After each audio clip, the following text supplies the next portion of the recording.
جلال پور پیروالا میں جماعت اسلامی کے زیر اہتمام قرآن کلاس کا اہتمام مقامی میرج ہال میں کیا گیا۔ قرآن کلاس میں سینکڑوں مرد خواتین نے شرکت کی۔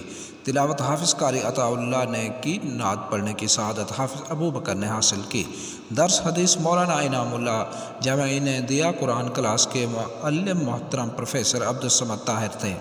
محترم رانا طارق نعیم شعبہ فہم دین کے خصوصی شرکت کی۔ مقررین نے اپنے خطاب میں فرمایا کہ آج قرآن کلاس میں شرکت کا مقصد اس وقت حاصل ہوگا کہ آج ہم یہ عہد کر کے جائیں کہ ہم اپنے گناہوں پر توبہ اور استغفار کر کے آئندہ زندگی صراط مستقیم پر گامزن رہیں گے۔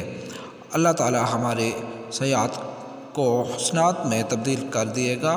امیر جماعت اسلامی جلال پور پیروالا سٹی خالد محمود انصاری نے مربیین اور شرکاء کلاس کا اور اللہ تعالیٰ کا شکریہ ادا کیا کہ 350 خواتین اور 150 مردوں نے شرکت کی۔ کل دوسرے تمام اہل اسلام سے شرکت کی اپیل کی نظامت کے فرائض شعبہ فہم دین کے ناظم حافظ محمد یوسف نے انجام دیے۔ ابرار الحق مدنی، عدیل کریم بھٹی، جلیل احسن رفاہی، سعد محمود سعدی نے تمام انتظامات کی نگرانی کی۔ پروفیسر عبدالصمد طاہر پاکستان اور عالم اسلام کی مشکلات کے حل کے لیے دعا کرائی۔